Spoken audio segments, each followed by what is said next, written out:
मध्य प्रदेश के बहुचर्चित honey trap मामले को लेकर शनिवार को इंदौर में सुनवाई हुई, जहां आरोपी पक्ष की महिलाओं द्वारा ली गई आपत्ति पर शासकीय अधिवक्ता की ओर से जवाब पेश किया गया, जहां पूर्व मुख्यमंत्री कमलनाथ से जवाब मांगे जाने को लेकर अगली सुनवाई की तारीख तय की गई है।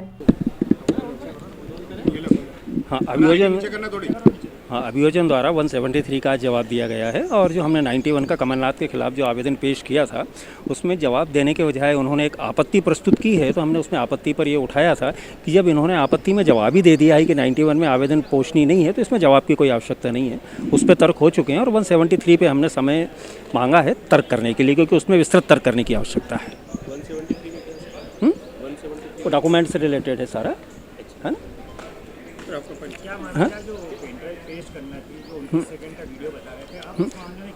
अब ये तो आगे तर्क के दौरान जो भी न्यायालय डिसीजन ले, अभी कुछ नहीं कहा जा सकता है। अभी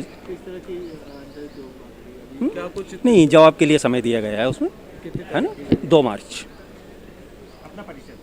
एडवोकेट एम के दीक्षित।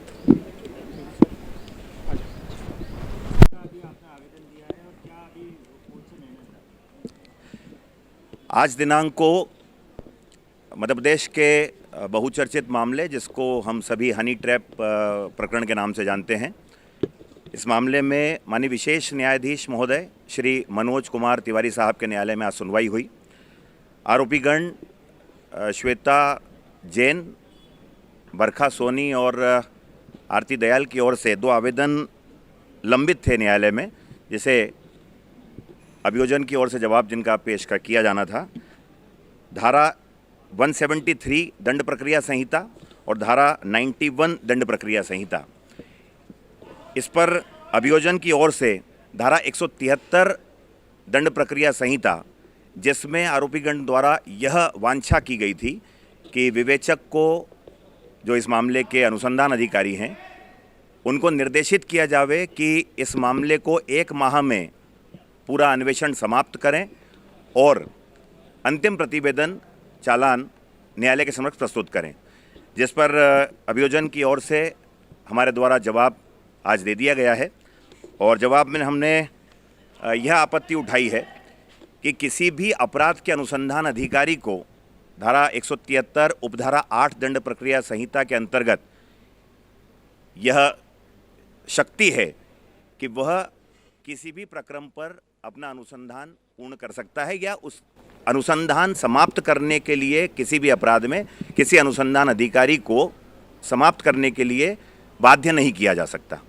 इस प्रकार का जवाब हमने 173 दंड प्रक्रिया संहिता पर दे दिया है, जिस पर तर्क दोनों पक्षों के जो बहस है वो दिनांक 2 मार्च 2024 को न्यायालय द्वारा नियत की गई है।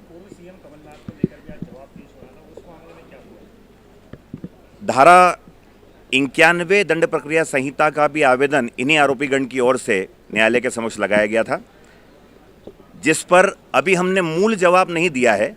जवाब का अवसर समाप्त न हो, जवाब का अवसर हमारा सुरक्षित रहे, उसके साथ हमने धारा 91 सीआरपीसी के आवेदन पर एक विधिक आपत्ति ली है कि ये जो धारा 91 सीआरपीसी का आवेदन है, ये इस प्रक्रम पर, जहां पर न्यायालय द्वारा आरोपीगण पर चार्ज फ्रेम नहीं किया गया है, आरोप विरचित नहीं किए गए हैं, इस प्रक्रम पर आरोपीगण की ओर से धारा 91 दंड प्रक्रिया संहिता का आवेदन पोषणीय नहीं है। और दूसरी आपत्ति यह ली गई है, विधिक आपत्ति, कि आरोपीगण की ओर से जो धारा 91 दंड प्रक्रिया संहिता का आवेदन लगाया गया है, उसमें जो वांछा की गई है आरोपीगण के द्वारा, वह अनुसंधान को बाधित करने संबंधी या अनुसंधान में हस्तक्षेप करने संबंधी है। तो और किसी भी मामले में किसी विवेचक को अनुसंधान को करने में कोई भी पक्षकार या कोई भी व्यक्ति बाधित करने के लिए बाध्य नहीं कर सकता है कि आपको ऐसा करना होगा, इस प्रकार से। तो हमारे द्वारा लीगल आपत्ति ली गई है और धारा 91 दंड प्रक्रिया संहिता की अगर ये आपत्ति हमारी मान्य की जाती है तो ये विषय अभी समाप्त रहेगा। बस। अभिजीत सिंह राठौर, विशेष लोक अभियोजक, इंदौर। वो हो जाए उसका उधर।